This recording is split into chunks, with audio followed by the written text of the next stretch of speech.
Yes, guys, welcome back to another video. Welcome to the George Benson football channel for 6 things that we learned from Chelsea 5, Morecambe 0. It's a big win, a big result, a clean sheet, and blimey O'Reilly, I have seen Chelsea score more than 2 goals in one game from players having a shot from outside the area. And we did it all without Cole Palmer. It's great, isn't it? FA Cup 3rd round, Morecambe at home. It's the kind of tie that you look at and you're like, well, this is great. We should win this. We should score a few goals. We probably wouldn't have anticipated having as bad of a run as we've had recently. 4 matches in the Premier League without a win. And today, I think there's a couple of players out there where we've got some serious conversations to be had. We're obviously going to talk today about the boxes. We're going to talk about the game itself. Before we do any of that, though, please do hit the like button if you enjoy this video. If you watch the stream, shout out to all of you that were watching the watch-along. There'll be a watch-along against Bournemouth on Tuesday night, I think it is, this coming week. And as well as that, make sure you're subscribed to the George Benson football channel. So, early doors. I'm looking at the team. I'm like, where's the energy? Where's the intensity? There's been a lot said recently about the FA Cup. Is there still the magic of the FA Cup? Do the clubs still really care about the FA Cup? And I'll say this, massive credit to Morecambe's fans, by the way. They didn't stop singing all game. So credit to them, even though they got battered 5-0, they still gave a good account for themselves. Chelsea get ourselves a penalty. And when Christopher Nkunku misses that penalty, let's be honest, the goalkeeper is 2 yards off of his line.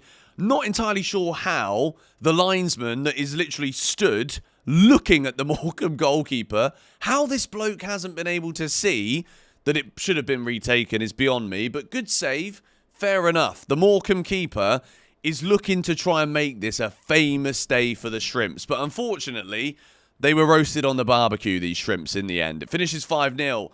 The Morecambe goalkeeper, though, credit to him in the first half. He keeps the scoreline down.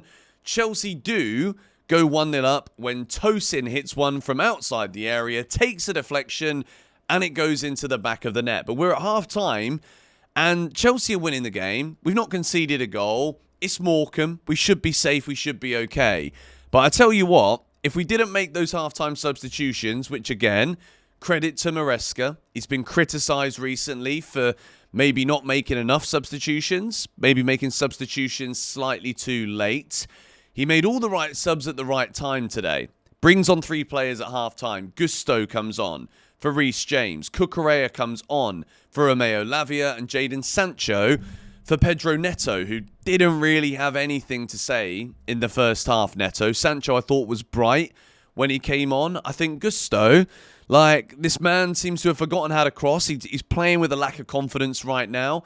But Marc Cucurella was the game changer. The little pockets of space that Cucurella was able to find in that second half, doing what we've seen him do. He almost had a goal for himself as well in the second half, Cucurella. But he was just finding those pockets to give Morecambe players an extra man to think about, getting into good positions. And then Christopher Nkunku, who didn't have the best game, scores Chelsea's second. It is a tap-in or a guided tap-in, I think you can say. Tosin then scores an absolute worldie, channeling his inner Tony Rudiger. Tosin makes it 3-0. And then it was the Joao Felix show for the 4th goal and the 5th goal. But let's go now into the boxes. It's a blue box today for Tosin. I think he was absolutely fantastic. Look, to see players score from outside the box, we've seen Palmer score a couple. We've seen that amazing free kick against Brighton. But to be able to see a centre-back scoring from outside the box, it's reminding me of the David Luiz days when he would have a go from outside the area. Rudiger, that famous Brentford goal. It's just good to see a centre-back where Chelsea have obviously got so much space. We had so much possession, like 80% possession or something ridiculous. Morecambe had literally every single player in their own box defending all of the time. So Chelsea were restricted to having these shots from outside the area. The first one is a deflection. It's a big deflection. I think it's going to probably be given to Tosin. It might not be. But the second one is an absolute peach of a finish. It's a brilliant goal. And to keep the clean sheet as well, Morecambe had a couple of chances.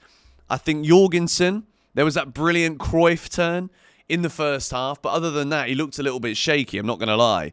But Tosin marshalled the back line well. I think he was partnered with Disasi, who again, like, Disasi, I think, had more shots than anyone else on the pitch, and still not a single one of them was on target. He also got the clearance off the line, Disasi, but it's all about Tosin in the defence today. Brilliant from him. Box number 2 is a yellow for Christopher Nkunku. I can't give him a red because he did score. It was a good finish. It was a good goal. But at the same time, look, Christopher Nkunku, we've heard the rumours. Paris Saint-Germain, they're advancing now to sign Kvaratskhelia as well from Napoli, that we spoke about on GBFC earlier this week. But it looks to me as though Nkunku's head is already at the next place. It looks to me as though Nkunku's head is looking at the next challenge. I think today he just kind of, he looked like he was in a mood. And it's not what you want to see from a player that's obviously scored a lot of goals for us this season. Granted, it's been against very weak opposition. Gets another one today. But I feel for Nkunku a little bit. It's a weird one where he does score quite often when he plays, but he just didn't look interested, if I'm being really honest. And I think he doesn't really fit Maresca's style of play. Mark Guia today, I thought he was everywhere, as he normally is, but couldn't really get himself on the ball. Wasn't really too imposing, but Nkunku for me was the standout in terms of just like that lack of match sharpness, bit of sloppiness when it came to making a few fouls.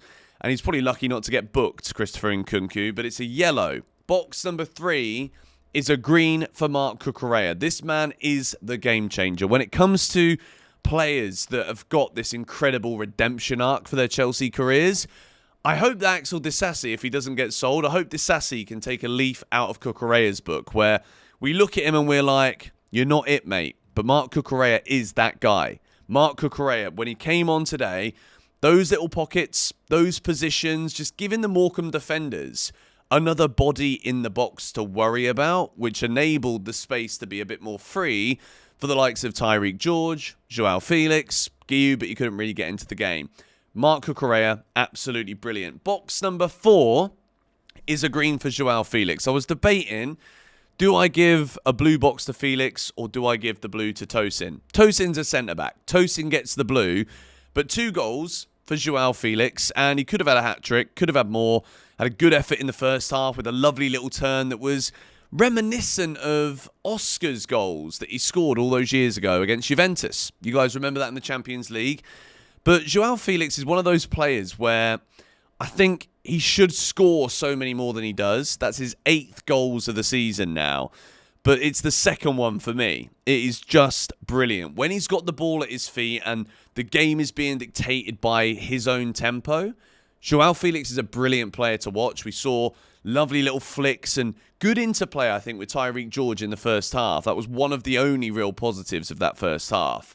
But 2 great goals, and Chelsea needed this today. As much as it is a League 2 side that are 23rd in the League 2 table, only 1 place lower, and then they're in the non-league. But I think Felix today, yes, he tends to score the majority of his goals when he's playing against weaker sides, but he's got so much quality. I want to see more of him. We need to see it more often when he's on the pitch. Box number 5 is a green for Tyreek George. I think it's 2 or 3 assists today. Really, really good game. He looks bright. He looks energetic. If I'm being honest, I think a loan move for Tyreek George would be great. I'd personally love to see a couple of the youngsters go to Coventry, play under Frank Lampard. Samrak Saki, apparently. He had food poisoning today. We expected to see him play, but he had food poisoning, couldn't make the game. Coventry are interested in him.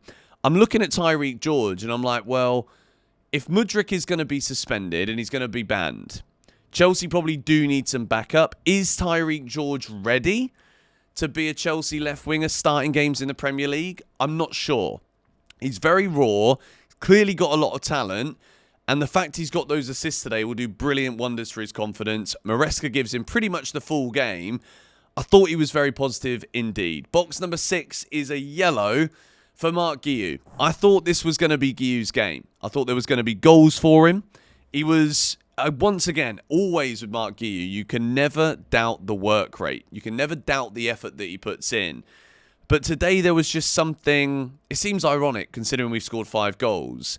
Joao Felix was very good, But there was something missing in the final third. There wasn't really any link up between Guia and Nkunku.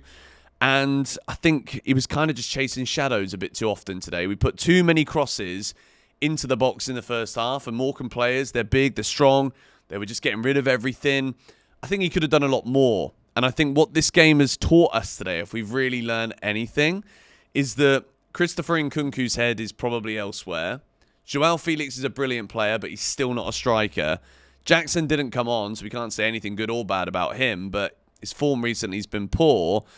And I don't think necessarily Mark Guia is ready to lead the line. So, the big takeaway from this game, for me, I think we're going to need to sign another striker. Whether it's now or at the end of the season. Nkunku's head looks gone. Guia doesn't quite look ready for it yet. Let me know your thoughts in the comments down below. It's a comfortable win, and we'll see who we get in the 4th round. Moving on to Bournemouth on Tuesday night. Thank you guys for watching. Subscribe to GBFC if you are new. Smack a like on this video. Come on, you Blues.